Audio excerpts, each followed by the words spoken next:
Olá pessoal, eu me chamo Kelly Cristine, sou graduanda em Engenharia Sanitária e Ambiental na Universidade Estadual da Paraíba e hoje eu vim falar um pouco sobre meu projeto de iniciação científica que tem como título o acompanhamento do desenvolvimento de um dessalinizador híbrido movido à energia solar e eólica para a potabilização de água salobra e tendo como orientador o professor Dr. Carlos Antônio Pereira de Lima.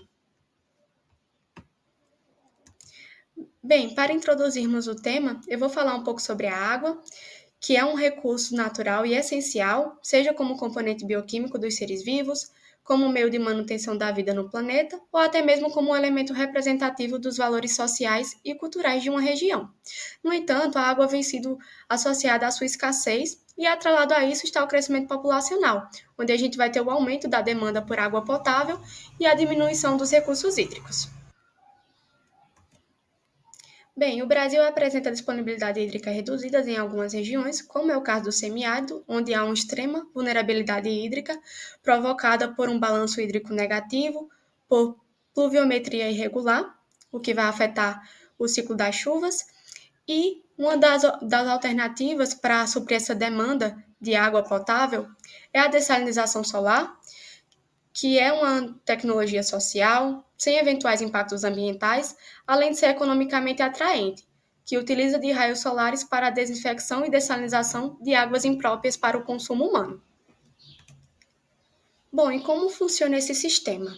O sistema de dessalinização, ele representa parte do ciclo hidrológico, que funciona da seguinte forma: a radiação incide no dessalinizador, fazendo com que a lâmina de água na bandeja, que no caso é a água salobra, ela aqueça até se tornar vapor de água e condensar na superfície de vidro. Essa superfície de vidro, ela vai ser mais fria que a água, e por esse motivo ela vai conseguir escorrer por gravidade até canaletas coletoras. Bem, com relação aos objetivos desse estudo foram realizar uma análise térmica de dois dessalinizadores solares do tipo pirâmide assimétrico, avaliar a influência do gerador eólico e os módulos termoelétricos de um dessalinizador híbrido no período diurno, comparar simultaneamente o desempenho térmico de dois dessalinizadores solar do tipo pirâmide assimétrico, comparando o passivo com a adição dos módulos termoelétricos, e verificar também a qualidade físico-química da água antes e após o processo de dessalinização solar.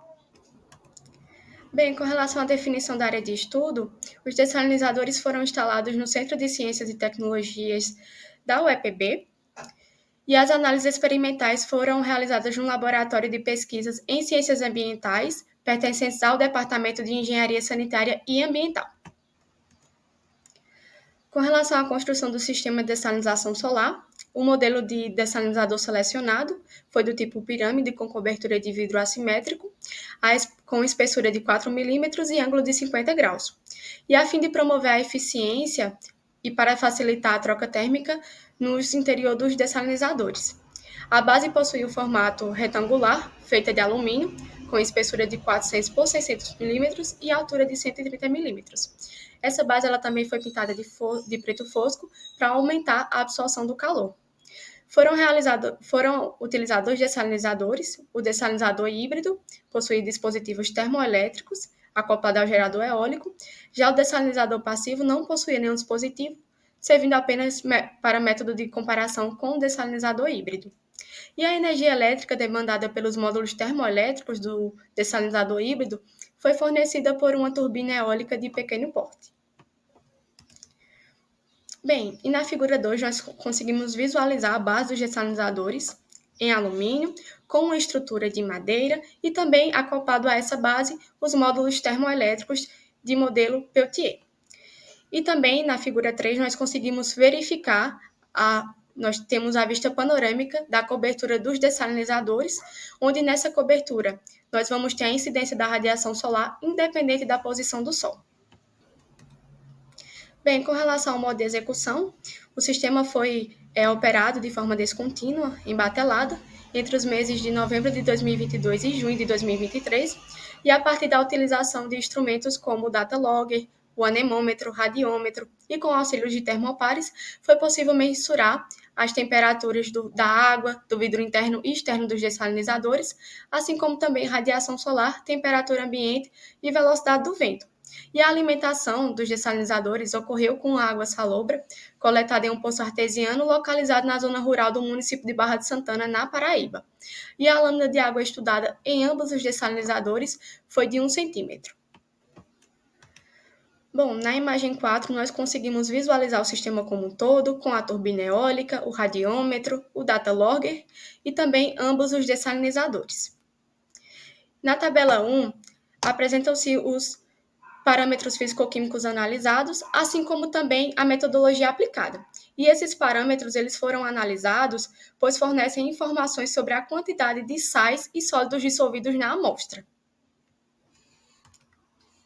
Com relação aos resultados, a figura 5 ilustra o perfil de temperatura do dessalinizador passivo e híbrido, de acordo com a radiação solar, a voltagem fornecida pela turbina eólica, assim como também o horário de operação e temperatura ambiente. Com relação às temperaturas médias atingidas, nós temos a temperatura do vidro externo, onde no dessalinizador passivo foi de 39,65 graus Celsius, no dessalinizador híbrido de 41,99 graus Celsius. Com relação à temperatura do vidro interno, nós temos que no dessalinizador passivo a média ficou entre 45,5 graus Celsius e no dessalinizador híbrido de 48,9 graus Celsius. Já a temperatura da água, o dessalinizador híbrido atingiu maiores amplitudes térmicas, onde no dessalinizador passivo foi de 56,9 graus Celsius e no dessalinizador híbrido de 59,8 graus Celsius. A figura 6 ilustra a produtividade horária do dessalinizador passivo e do dessalinizador híbrido, onde é possível observar no gráfico que o dessalinizador híbrido ele inicia o processo de dessalinização cerca de 1 hora antes do dessalinizador passivo iniciar o mesmo processo. E nós tivemos a produtividade instantânea da água destilada no dessalinizador passivo de 333,33 ml por metro a menos 2, numa radiação solar de 1.290 watts por metro a menos 2, e no dessalinizador híbrido de 769,23 ml por metro a menos 2, com a radiação solar de 1.185 watts por metro a menos 2. Já a produtividade média diária no dessalinizador passivo foi de 2.153,7 ml por metro a menos 2 por dia a menos 1, e no dessalinizador híbrido de 7.615,3 ml metro a menos 2 por dia a menos 1. Na figura 7, é ilustrado os perfis de temperatura do dessalinizador híbrido em função do gerador eólico.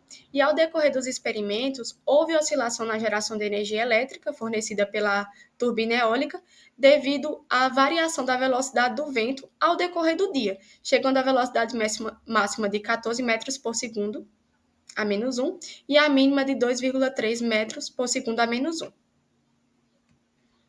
E uma média de 5 metros por segundo, a menos 1. Já com os resultados dos parâmetros físico-químicos, nós conseguimos verificar que na água bruta, os valores eles não estavam correspondentes aos valores máximos permissíveis pela legislação vigente, e após o processo de dessalinização solar, todos os parâmetros estão de acordo com a legislação. E só um enfoque no parâmetro do sódio, onde nós temos uma remoção de 100%. Com isso, podemos concluir que os dessalinizadores apresentados nesse trabalho foram eficientes, capazes de produzir volumes significativos de água dessalinizada. No que está relacionado aos parâmetros físico-químicos da água destilada, os destiladores passivo e híbrido, foi verificada a redução de todos os parâmetros estudados, e a influência dos módulos termoelétricos acoplados ao gerador eólico apresentam alto desempenho, contribuindo para o aumento da produtividade de água. Aqui algumas referências utilizadas. E aqui o meu agradecimento ao EPB, à CNPq, ao PIBIC-FAPESC e também ao grupo de pesquisa ao qual faço parte, que é o Grupo de Pesquisa em Tratamentos Avançados de Águas. Muito obrigada.